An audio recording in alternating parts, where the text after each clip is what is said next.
Hey YouTube, it's Jared.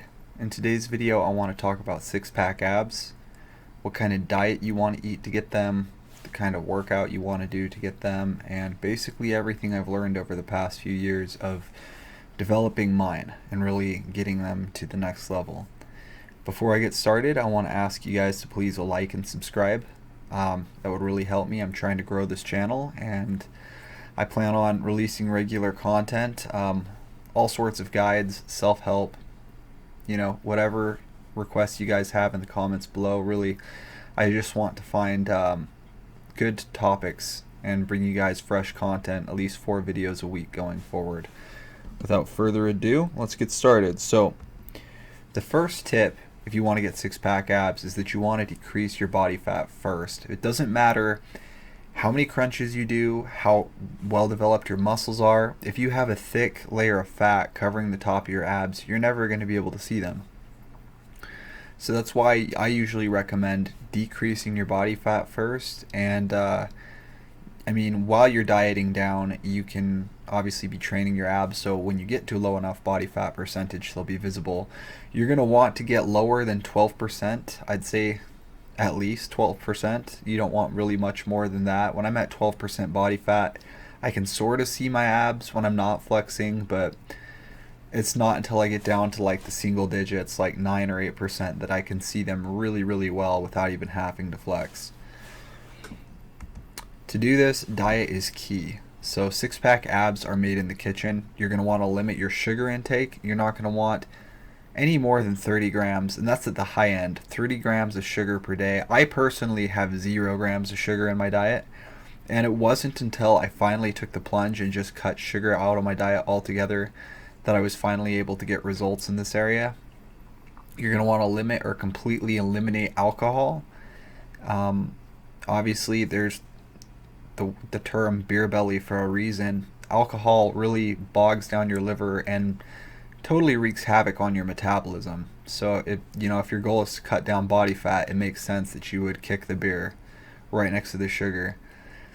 Next, you're going to want to limit carbohydrates. I don't recommend doing more than 140 grams a day if you need to lose the fat to get down to 12%. Once you're at 12% or lower, you can really dial it in and see where you feel the best for carbs. If you're doing a really intense fitness program, like say something like P90X, you're going to want more carbs, but there's a reason even phase 1 of P90X is the fat shredder phase. You want to get down to a low enough body fat first so that you can see the results that you're getting everywhere else. So to do that, again, no more than 140 grams of carbs per day. If you really want to go extreme, you could even do something like the ketogenic diet where you have 0 carbs or less than 40 grams of carbs anyways. And you could do stuff like carb cycling where you do 3 days of low carb and then you do a carb refeed. Whatever works for you, but the key here is really to limit your carbohydrates. You're going to want to drink plenty of water.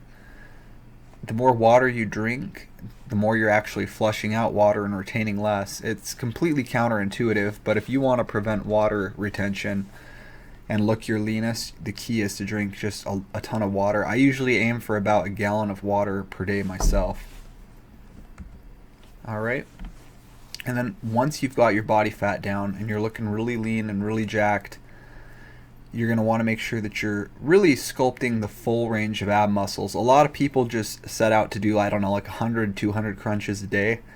And that's great for your main core, but if you really want, the V shape with your obliques popping and, just all these nice little shapes in your abs that really define a good six-pack, you're going to want to hit the 4 main parts of your abdominals, which are the rectus abdominis, external oblique, internal oblique, transverse abdominis, and you're really just going to want to do a wide array of exercises to hit all those. So you're going to want to do Mason twists, you're going to want to do crunchy frogs, you're going to want to do in and outs, you're going to want to do V-up roll-ups, you maybe even like hang from a pull-up bar and like leg raises.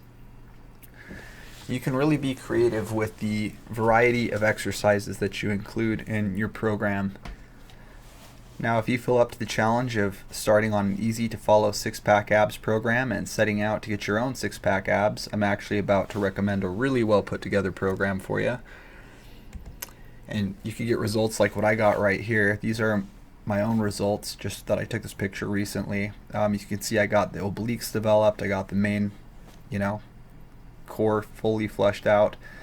Really had a lot of success with it, and you can get access to the program that I recommend in the video description below. It's 12 weeks, it's split into 3 phases, and I guarantee you that if you set out and you do everything in that program that's laid out, you too will have some rockin' abs by the end of it.